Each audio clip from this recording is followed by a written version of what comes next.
Professor Belfrost's science class is back.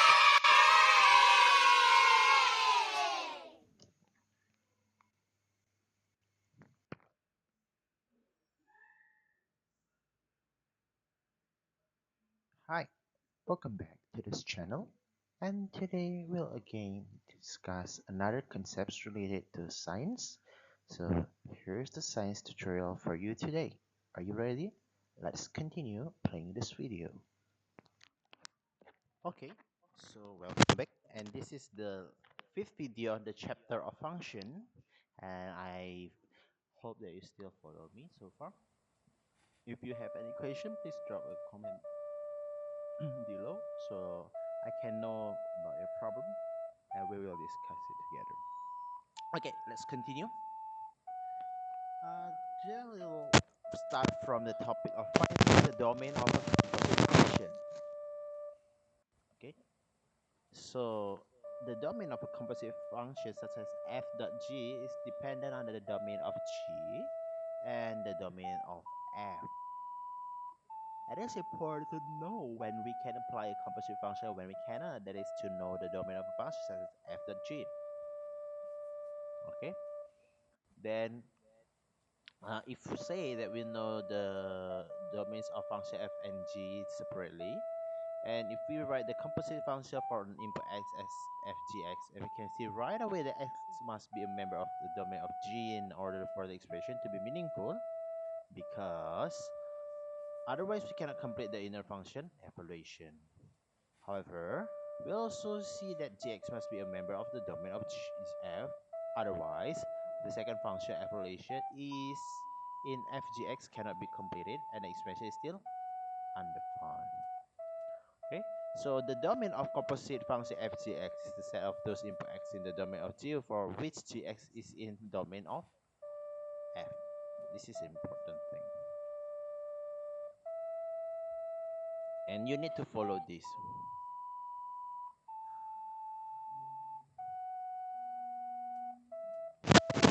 So I've into the example.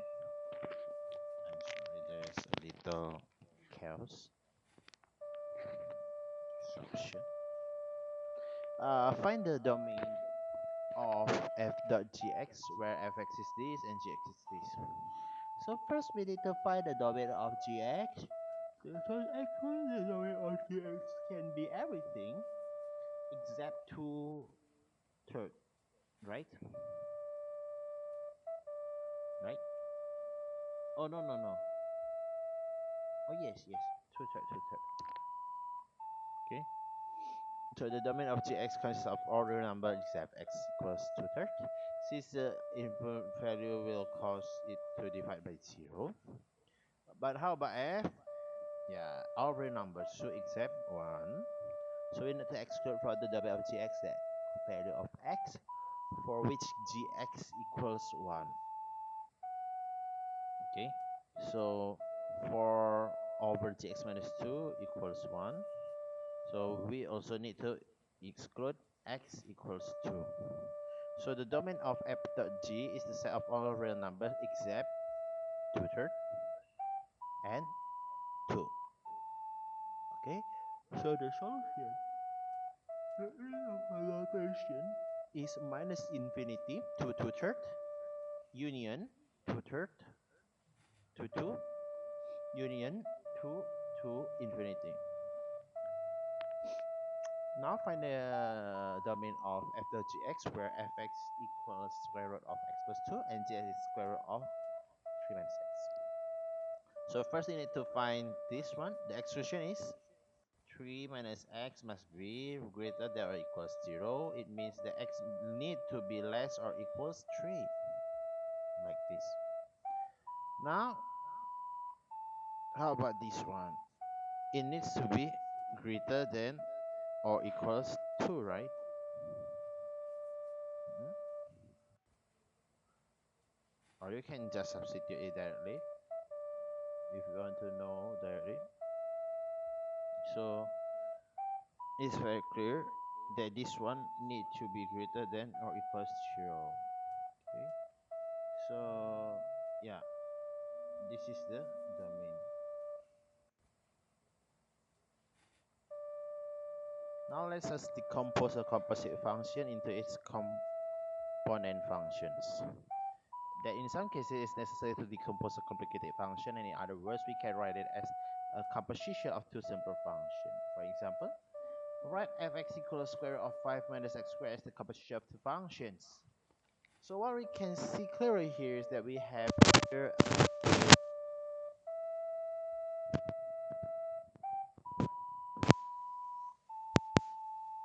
right, okay, 5 minus x squared. And it means that we can take this 5 minus x squared to be one function and the square root of x to be another function. So yeah, you can write down as this. Okay, very simple.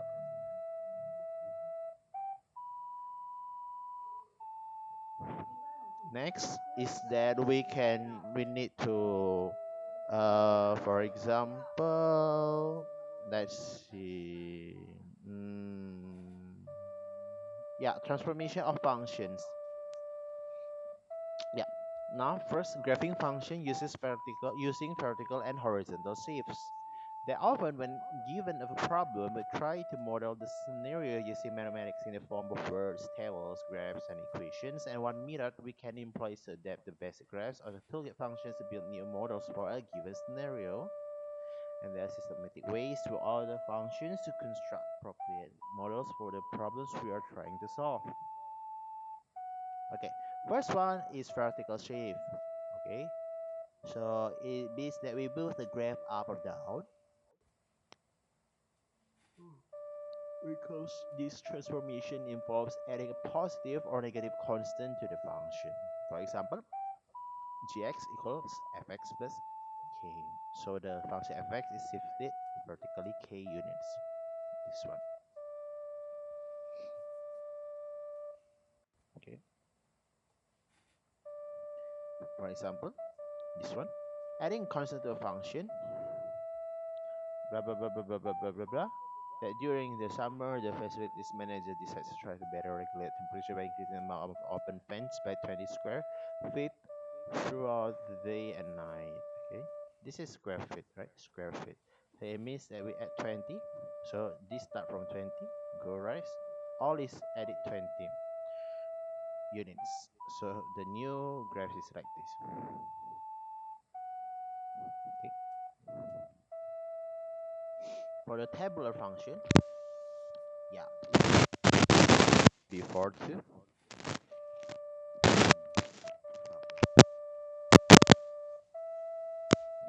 Test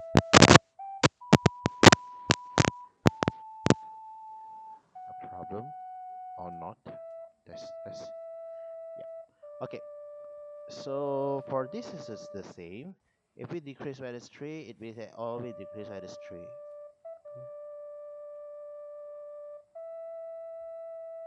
So 1 to be minus 2, 3 to be 0, 7 to be 4, 11 to be 8. Okay, it's the same. And we can create a new one. And we can graph it if we want. How to horizontal shift? This is a shift to left or right. Okay, for example, like this. So it's like this. So for vertical shift, we apply the add or the subtract outside the function. But for horizontal shift, we apply it to the input. Okay, so it's different. Now for figure 3, how about the before?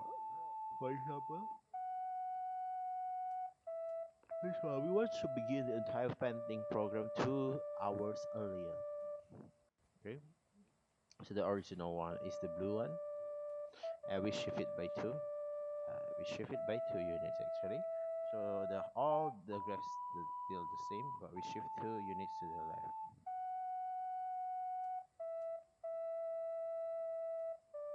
Okay, this one you need to pay attention.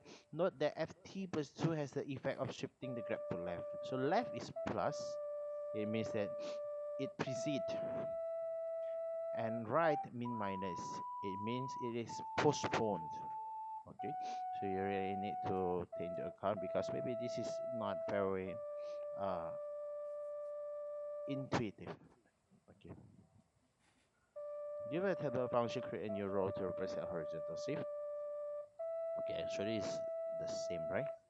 Yeah, for example, x minus 3 means all to be minus 3. Okay, so yeah,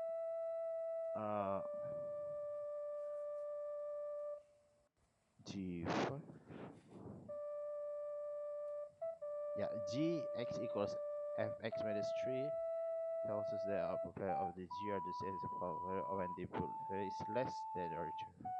For example, we have know that f2 equals minus equals 1. To get the set output from the function, we need an input value that is 3 times larger, which is g5. Okay, so g5 equals, yeah, that is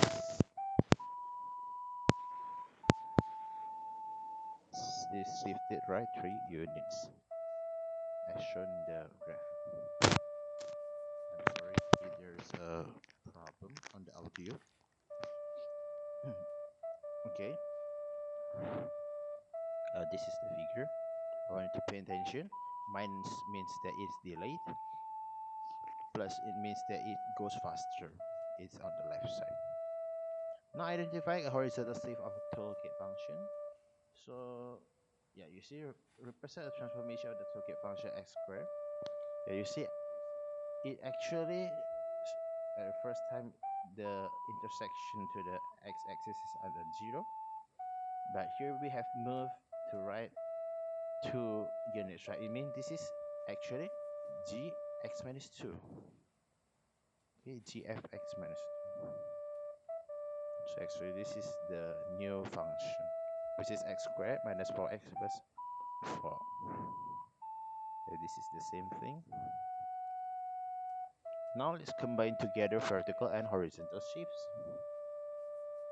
Okay, so yeah, vertical shifts are outside changes that affect the output y value and shift the function up or down. Horizontal shifts are instead changes that affect the input x value and shift the function left and right. So given a function at both a vertical and horizontal shift, we can sketch the graph by following this way.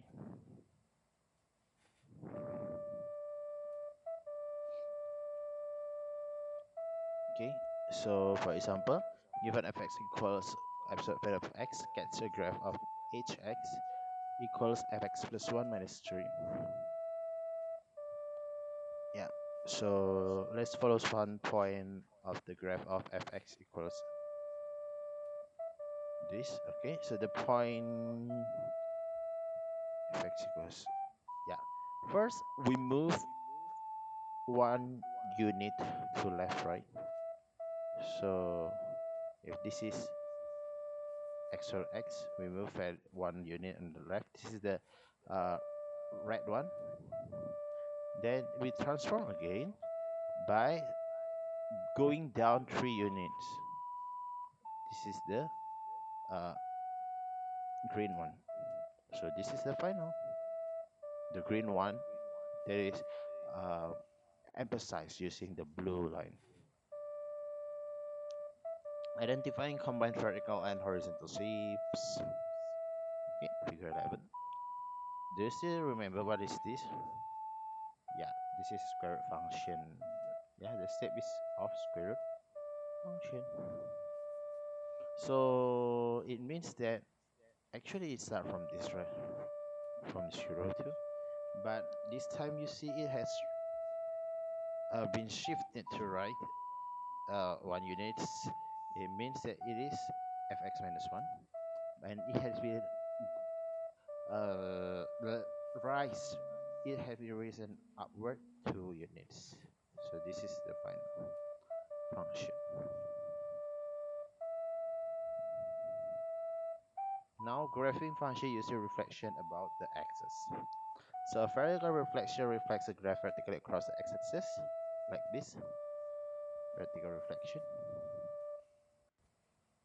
Okay, and the horizontal reflection reflects a graph horizontal across the y-axis.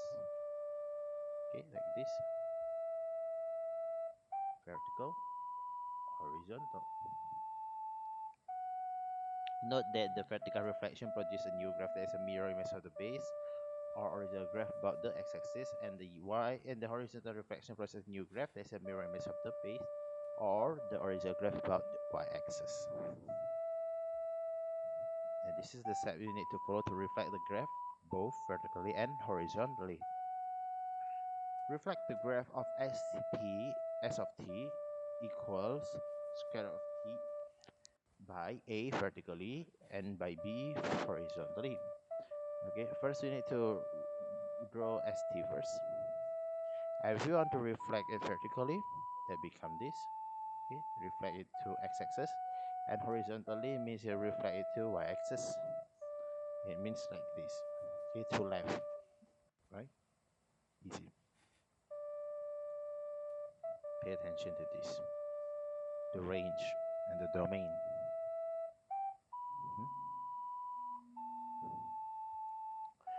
Now, a function f(x) is given as table 6, so this is a tabular. Create a table for the functions below, the gx equals minus fx and hx equals f minus x. For this one, this is what? Horizontal reflection. It means you just need to put minus on all the fx. It is easy. For the second one, this is the one that goes minus. Okay, actually it's easy to just create like this. I want you to do this as your assignment. Okay, next. Applying a learning model equation. Okay, so this is the equation. And this is a transformation of ft equals 2 raised to the power of t. So horizontal reflection will create things like this. And vertical reflection will create a thing like this. And vertical shift will create a thing like this. So the horizontal point 0, 1 and 1, 0, okay, becomes, okay, 0, 1, 0, 1, and 1, 2, this 1, 2, becomes 0, 0, it goes down, and minus 1, minus 1, after we apply transformation. Okay, you see, this is the process. Okay, A, B, C represent 1, 2, 3. Okay, I think that's for today. Okay, so simplicity is the ultimate sophistication. That is by Leonardo da Vinci. That's the end of the video for today. Thanks for watching, thanks for following so far, and here's what you need to do. Please subscribe, give a thumbs up, comment, and share this video to your friend. And also, don't forget to check our website at https://sciencewithexploits.uanaux.com, and I'll be back on every Tuesday, so keep watching and be thoughtful. Goodbye, see you.